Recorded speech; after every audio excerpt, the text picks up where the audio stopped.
Adams prevails in the silver sex scandal.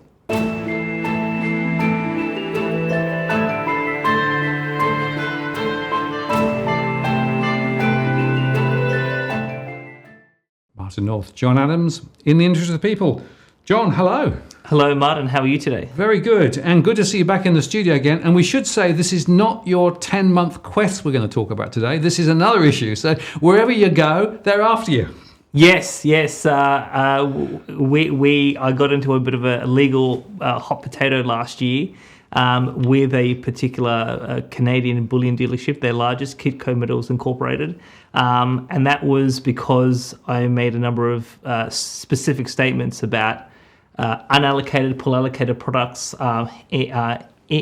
because of some of the products that they're offering. And just to remind the audience, back in March of last year, 2021, the whole topic of unallocated and pool-allocated silver was raging right across the world. Started off when I issued a tweet on the 20th of March saying that the Perth Mint was in default. And you and I had done a couple of shows on this, and we talked about, we had a show on the 19th of March called Exposing the Synthetic Silver Scam.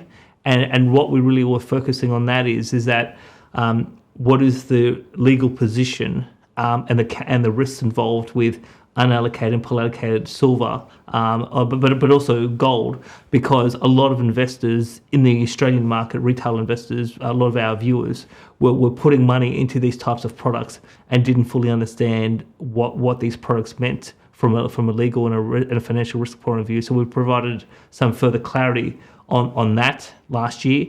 And then when everything started to blow up, we came back and we did another show called The Australian Silver Crisis, talking about turmoil at the Perth Mint.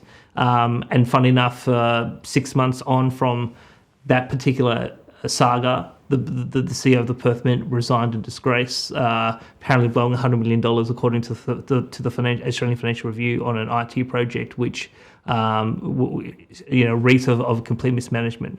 But the huge issues in terms of the Perth Mint, people not being able to get silver. There was all these promises that there was a lot of silver around. People tried to, there was a claim by the former CEO that there was 60 tons ready for sale. A number of Australian people in the Australian market tried to access some of that 60 tons, and they were denied sale. So that reeks of a lot of, if I could say, ass covering by the CEO, and there was more to that story. And then as the conversation moved on social media, we started targeting a number of other companies who had questionable practices, and Kitco came up. Now, on the 29th of April last year, Kitco, through their Sydney, their lawyers in Sydney, Dentons, which is a international law firm, but they have an Australian practice, sent me a cease and desist notice, and they basically said that I had made a range of false, baseless, and misleading statements via 4 tweets on the 6th, 7th, and 10th of April, and they were coming after me because I made those tweets. Now, what I should say, Martin, is late last week, I did a very thorough interview with a person called Tom Bodrick's on a YouTube channel called Palisade God Radio, which is based in Canada. So if people want the full chapter and verse, I think people should go have a look at that. But we're not, I think we're just going to cover some of the high level points just so that people are aware of what happened. And part of the reason why I think it's important that we sort of talk about this is obviously we have people who are gold and silver investors who watch this show who have an interest in some of these broad topics. But also I did establish a legal defense fund, and a number of the viewers of the show did provide me with some financial support. So I thought it'd be at least duty bound to give them an update as to, well, you gave me some money to fight a legal battle. Well, what happened in that legal battle? So just to go to clearly, what Dentons had, if we can just put up the first slide. So what Dentons had accused me of is, of these so-called false, misleading, baseless statements. They said, quote, "Of the aforementioned have been clearly published maliciously or with reckless indifference as to the truth of the matters. The actions have caused and will continue to cause Kitco and personnel severe, unlawful, and irreparable damage, including but not limited to reputational damage and financial loss and damage." So the key two words in this claim, Martin, is irreparable damage. So here I am in Wollongong on the other side of the world. and there are other silver commentators in the market with bigger profiles who were in North America, in Canada, in the United States, who were making other sort of comments, but they didn't go after anyone, but they just went after me, and they said that John Adams. And I remember you said to me last year, Martin, you said somehow trouble just seems to follow me, but you said trouble follows me, and Kitco says that of all the people in the world, only John Adams from Wollongong, by sitting on his couch and putting out a few tweets, can cause irreparable damage. So that was the basis of their claim. And then, John, let me just ask you. So Kitco is based where? In the US or in Montreal? In Montreal, in Canada. Yeah, so they are Canada's largest bullion dealer. Okay. And they said that from Wollongong, by issuing 4 tweets over 3 days, I cause irreparable damage. And the key thing, from a legalistic litigation point of view, Martin, is the word irreparable, to my mind, means like Humpty Dumpty. It is then so severe that you can't put Humpty Dumpty back together again. And you've had a lot of experience in commercial matters. So when you hear someone claiming irreparable damage, what's your reaction to that sort of language? Well, my reaction was, well, it must be pretty serious if that's what they're claiming, right? And how 4 tweets can be so significant is a very interesting question, particularly the long arm between Wollongong and Canada, etc., etc. But I guess it's worth underscoring the point you're making is a really important one, right? That if you don't hold the physical silver, you actually don't hold the silver, right? You're trusting somebody else. And if that trust then is actually questionable, it does beg the question about the total proposition. That is a very good point. And in the last 4 months, I've had a closer look at this question, particularly in the context of Australian law. Ownership means that you have a claim over a specific bar or a specific coin. And if you can't establish ownership with a specific bar or coin, there is no legal ownership. So what these products like unallocated and pool allocated mean is that you have a claim over a certain weight from a stack of gold or silver. Now, in the case of the Perth Mint, unallocated is unrefined metal.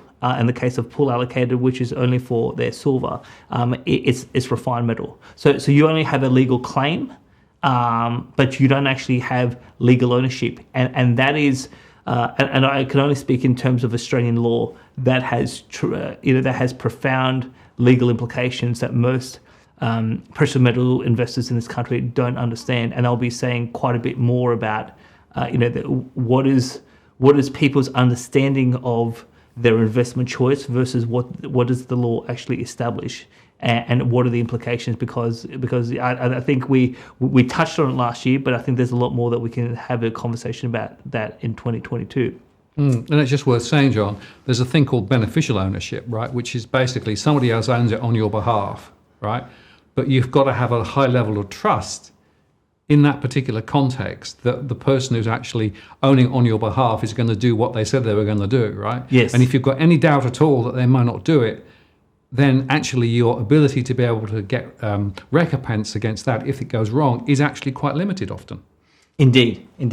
Now, in terms of the cease and desist notice, now Dentons went on behalf of Kitco and said, quote, as such, Kitco considers that the statements and representations constitute injurious falsehood for which there is an entitlement to relief and damages in tort, including an injunction to restrain you from continuing to make the statements and representations. Now, in the context that, so you and I are here in New South Wales, so injurious falsehood was so this is a very specific concept under New South Wales law. Just so our audience is aware, the New South Wales Parliament, probably in the last 5 or 6 years, changed the laws around defamation. So corporations can no longer sue for defamation, only individuals can. But what corporations can sue for if there is damage, and you have to, and one of the key things is that the company has to establish damage, is they can sue for this, in what they call injurious falsehood. So what does that mean? So we just bring up in terms of the next slide. Basically, you need 3 conditions: false statements made, they were made with malicious intent. So there is a motivation behind it that is not faithful or honourable, and that those false statements with that malicious intent cause actual damage to the company. Now, so basically, and this all has to be extremely specific, and it all has to be very tied down. So what would, if Kitco wanted to take me to court, what Kitco would have had to establish is that they suffered, a fall in sales or potential profits on particular days, and they would have had to link my comments on the 6th, 7th, and 10th of April and said that my comments directly led to them losing sales and profits on particular days. Now, part of what I tried to do in this when I got this letter was to, I went back to them on multiple occasions, well, show me the damage, give us your financials. I want to see how much money you've actually lost in this process, and which days did you lose it? Because one of the things that, as I was doing my legal research, is we found specific other commentators making other comments prior to the 6th of April, and obviously, what Kitco would have to prove in court is that the damage was directly from me, and it wasn't from other commentators or other platforms. Because one of the key points that they made in this legal claim was that it wasn't just what I said, it's where I said it, because they said directly Twitter. So again, if someone said something on YouTube or someone said something on Facebook, how do they know it was just Twitter that led to whatever damage that they had? So that was a very interesting proposition that they were putting together. But that was in essence the case. And we were going, now after the 1st of May, Kitco's lawyers went completely dark. I had attempted on multiple occasions to write to them and find out what exactly is going on.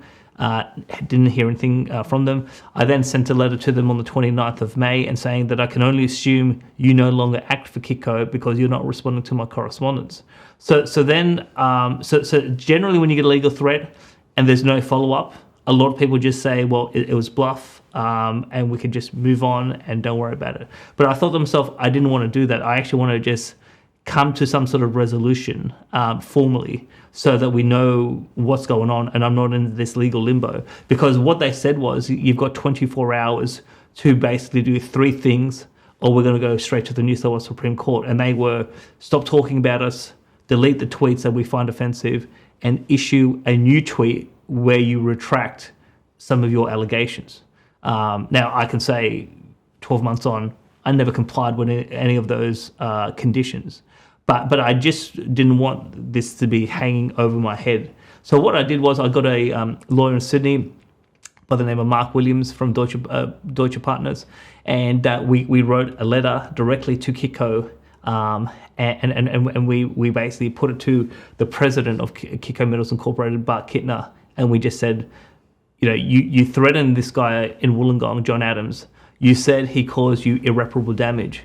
You said that you were going to start proceedings within 24 hours if he didn't comply. And here we are, and your lawyers in Sydney won't even respond or provide us with any updates.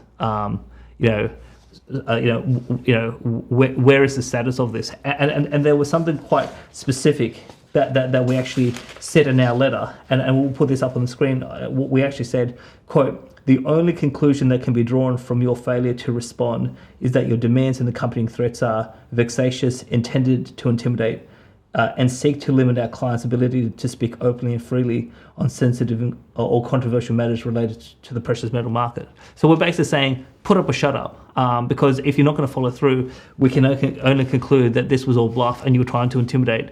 And unfortunately, they probably didn't do their research about John Adams. John Adams is not easy to move, and perhaps that's why we were successful in stopping the cash ban and some of the other things that we've been pursuing in the last few years.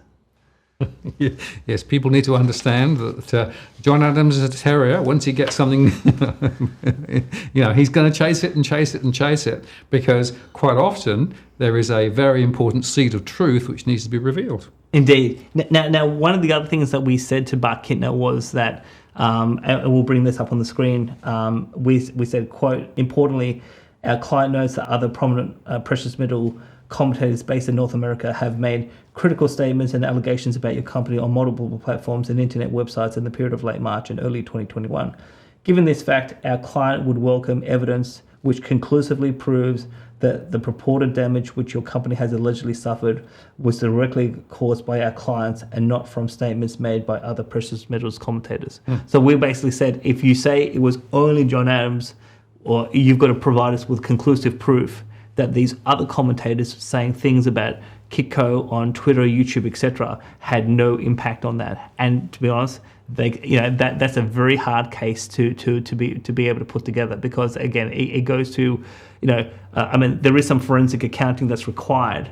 But even if you could say that we suffered loss on this particular day, how can you say that that loss? So just say you had a fall in sales on that day. How do you know that that's fall in sales was because of one particular person and not because that there were thousands of people on that same day saying very similar things? So really, it's a very hard case to prove, and it was all sort of bluff.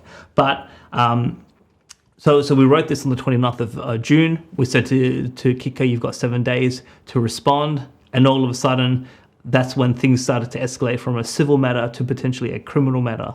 And they had one of the most extraordinary responses that I was just left in shock with. So we just put, in terms of the Bar Kitten response quote, your client may or may not be aware of our lawyers at Dentons was a recipient of a threat of rape and was subject to racist and misogynistic slurs from one of your client's supporters.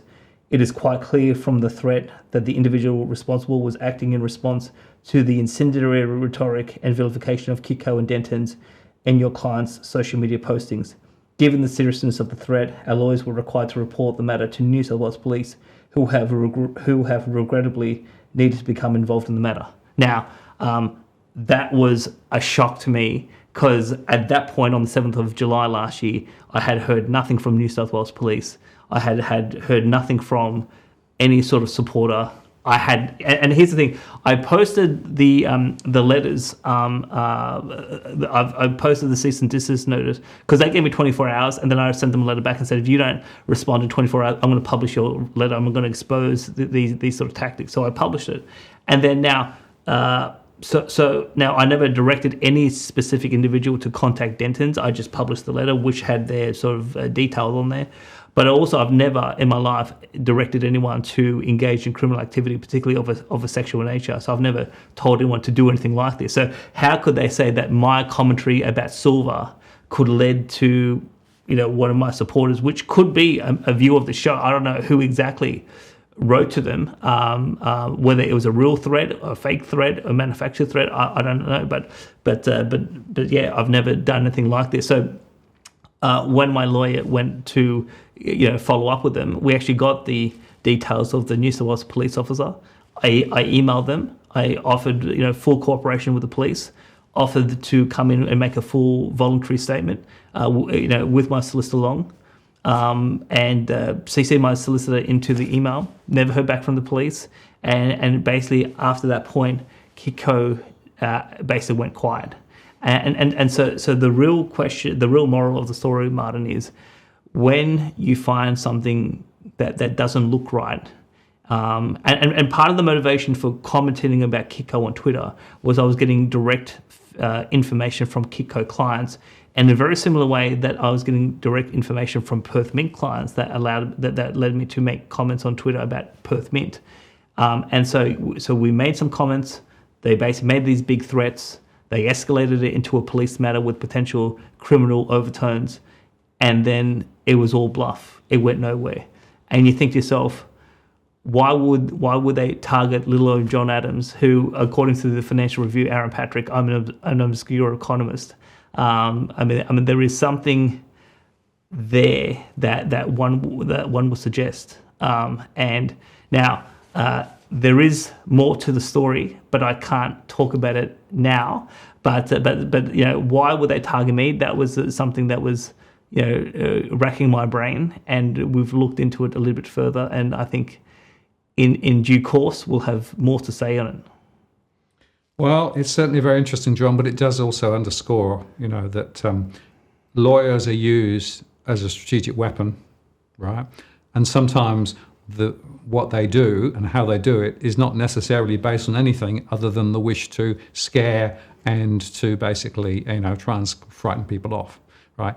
doesn't necessarily have anything to do whether there's any truth or not attached to it.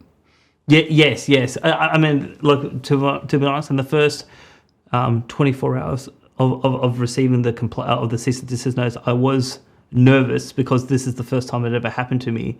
But then, as I had people advising me about, what are the implications of it, I became more confident because I realised that the allegations were not crafted in the right and in an appropriate way. I think the lawyering in this whole matter was pretty poor, because if you're going to make these sort of allegations and make specific legal threats, you better sort of do it in a way that seems proportional and reasonable, rather than saying that someone on the outside of the world by himself can cause irreparable damage by issuing 4 tweets. I mean, look, it's a pretty farcical case. Unless if you've got direct, specific proof, which would be hard for Kitco to put together. If anyone else of our viewers have ever received a cease and desist notice, or if they're nervous about, about making public comments, there is a lot to learn from what I went through to understand what your rights are, but also if someone does try to pursue you legally, what is the burden on them to actually get you pinned down in court where you actually are forced to pay any damages. It's a very sort of technical type of case that a plaintiff would have to bring forward, and they would have to have a lot of specific direct evidence, and if they don't, there is no case. So if you are a subject of a cease and desist notice, more likely than not, a lot of it is bluff, but you still should get professional legal advice, so that you make sure that you're dotting your I's, crossing your T's, and that you can navigate through these sort of legal threats in a way that serves your own interests. Yeah, well, good point, John. And thank you very much for sharing it with us. Very interesting. And, as you say, you're creating earthquakes from Wollongong. That's pretty good. Yeah. Well, the thing is, hopefully, we'll over the next 6 to 12 months, we can create a few more earthquakes from Wollongong as well. Look forward to that, John. Thank you very much. Thanks, mate. Thanks. Martin North, John Adams, in the interest of the people. We'll see you next time.